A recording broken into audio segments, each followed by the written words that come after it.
Hey you guys, it's me Laura. I'm a homeschooling mom of 3 kids ages 6, 11, and 13. And today we're going to take a closer look at these guys, our daily checklists. So we're going to look at how I make them, when I do them, what we keep on them, and all of that jazz is coming up in this video. So stay tuned.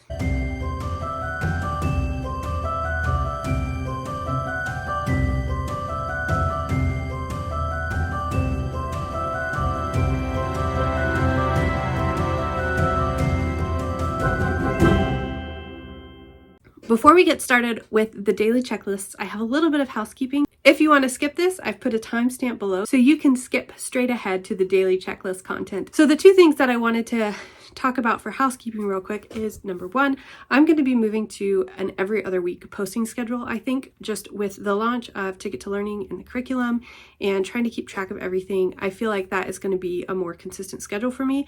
And there might be some stuff sprinkled in, like you might have noticed a few videos that I needed to post to the Ticket to Learning website that I've posted recently showing walkthroughs of the curriculum. So there'll probably be spatterings of those all throughout as well. But for the most part, my content that's just like the content that I've always had is probably going to be every other week. So that's what I'm trying. And the second piece of housekeeping that I wanted to say is that Ticket to Learning's first unit has launched. You can check it out at tickettolearning.com. I'm super excited. If you're looking for something for the summer, the activity box is perfect for summer learning, but you could also do just a unit study for during your school year as well. It's very, very thorough and in-depth, so it can definitely cover all the things, but I'm super excited to finally have it released. We're working on our next unit, which is really exciting as well, and I am still trying to learn how to balance being a full-time work-at-home mom with homeschooling and just all the things. So it's a little bit wild, and whole new world for me right now. So we'll get it all worked out. So anyway, at this point, I'm gonna go ahead and jump back and we'll talk about our checklist because that's all the housekeeping I have. This is our daily keeping track of our work system that we've been using for a long time now. And this has worked really, really well for us. I'm constantly updating and slightly tweaking it for each child, and each child I have a very different, not a very different, but a slightly different approach to how I prep the sheets and what I do. But I prep these every week when I'm prepping for that week. I don't like to prep them too far ahead because life happens, and sometimes maybe a lesson ends up taking 2 days instead of 1 day, or maybe we miss a day altogether, or maybe something we were able to get ahead in. So I just don't like to plan more than a week ahead as far as putting specific things into this list. Now, for all of these subjects, I have planned for each individual subject way out in advance, but I don't plug them into the days for the kids to do until the week before.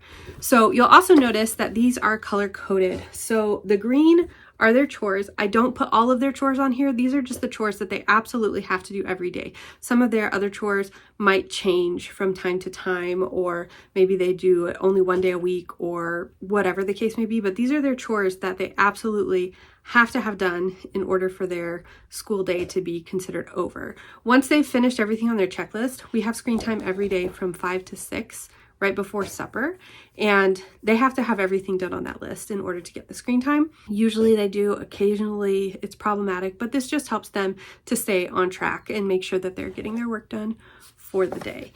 So the green is the chores. Blue is group subjects that they do together with me, so they won't be doing this independently on their own. They know that that's time that we have to be scheduled together. Yellow is stuff that's 100% independent. They know that they can do it on their own. They don't have to wait for me, nothing. And then the red, these are things that they can usually do on their own, but sometimes it may require my help. So that is the color coding system that we have. And generally, I want them to do things in order so that they're not all waiting for me at the same time. Sometimes they do all of their independent work and they won't do any of their work with me, and then everybody needs me at the end of the day. And so then that makes things kind of go crazy. So I try to give them a lot of independence in the way that they do things. I want them to learn to manage their time, but I do have this in a specific order. And if they follow that order, then we're not going to run into any clogged issues. So I don't know if that makes sense. Each of them likes to keep track of things a little bit differently. This is the way my oldest likes to do it. And actually, I don't have this one fully filled out because I forgot to put what he's doing for his aviation classes there. And I totally forgot to write science in there. I think on his, I printed an extra one to do for this video. I think for his, I just hand wrote his science in. lesson because I forgot to type it out. And I totally forgot to put his aviation classes in this week because that's just the kind of week it's been. But for him, he likes me to write everything out very specifically, what lessons he's supposed to be doing. Everything as detailed as I can is what he likes to do so that he knows exactly where he's supposed to be and what he's supposed to be doing, and he doesn't get confused or off on his lessons. So that's what I'll do for him at the beginning of the week is I will come through, this is what we're going to be doing for our group time together. I write that in. I usually write in what we're going to be doing for science. I'll write in his exactly what he's doing for writing and grammar every day, exactly what he's doing for spelling and vocabulary. I don't usually put anything for Duolingo. He's very self-paced with that. And then this is his Spanish class, which he's actually almost finished. I will write exactly what he's supposed to be doing for his Spanish there. His type C, I'll write exactly what lesson. Again, usually he's doing an aviation class. I'll usually write that exactly what he's supposed to be doing there. And he has his literature with me. I do not write exactly what he's doing on math because that is slightly flexible and changes a little bit.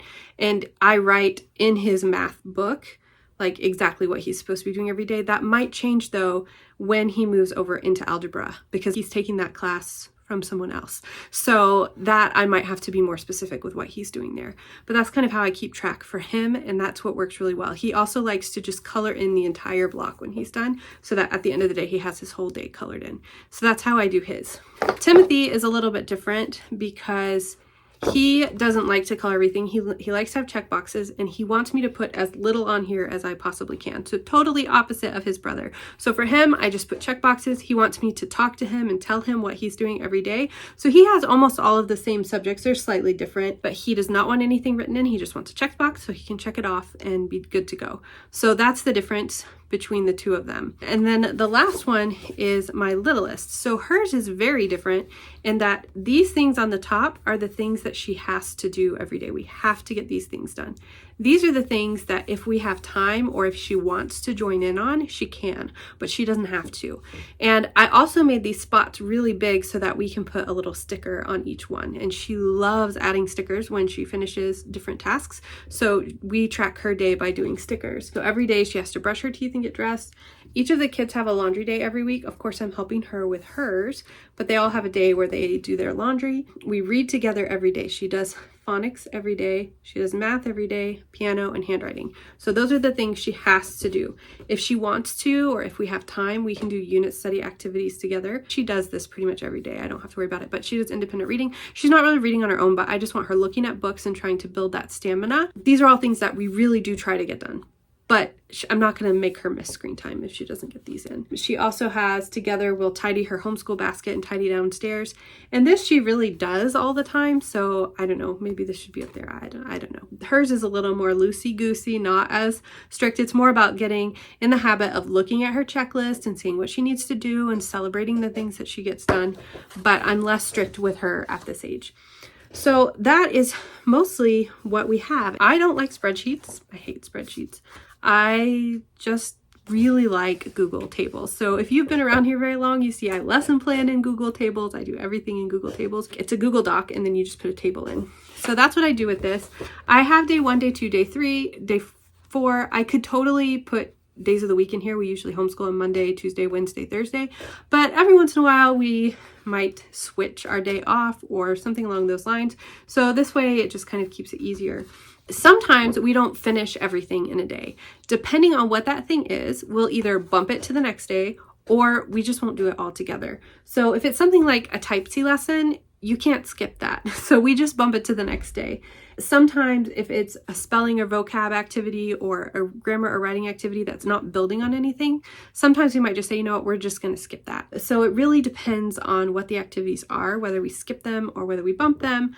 But then if we bump them, I've only got a week done here. So I just make a note. I have the kids make note on their chart of what it is. And then when I come to set up the chart the next week, we're good to go. The other thing that we do that I've kind of started recently that's worked really well, that kind of pairs with it. So this is how the kids keep track of stuff. We used to just do a clipboard, and they still have a clipboard. And I like that they have their clipboard because they can take their work with them outside or wherever they go. But this has proved to be really, really helpful. So each of them has a little book like this. So this is filled with pockets and folders and things.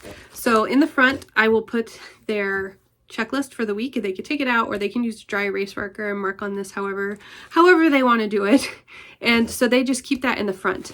And then I have each day of the week has a tab. So I just have Monday through Thursday because that's how we do school. So then I will put all the work for Monday in here. And then when they've finished, they put all their finished work on the back side. And I do that for every day. So here's their Tuesday. I haven't filled this yet this week. So I'll have their Tuesday work here, and then they put the work in the back there. And I'm always checking their work first before they put it back there, but that just kind of helps me have a place to keep it. And then if I don't empty it every week, that's okay. It's still there, but it keeps it in a good place so that I know what's going on. And then we also have this tab in the back that says reference. And so, for example, this is a map that we're using over the entire course of the unit study that we're doing right now. So they can just keep this there and refer back to it. So anything they need to refer back to. And then there's an extra folder that they can do whatever they want with. But this has been really good. They find that this is a really easy way to keep track of things. I don't put their math in here. They have a separate math notebook, but otherwise, I'm trying to think if there's anything else. Samuel's Aviation has a separate book. There's a couple things that have like a separate book, but anything that doesn't have its own like contained resource, any extra printables or worksheets or anything, they'll go in here for the day that they go with. So that's pretty much it. That's how we keep track of our daily to-dos, our tasks, what's going on.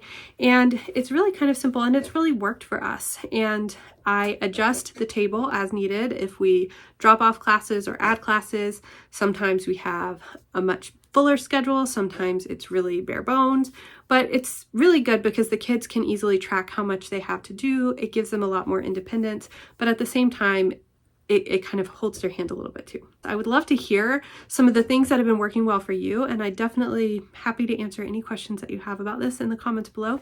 I hope that you guys have a great day. I'll talk to you later. Bye.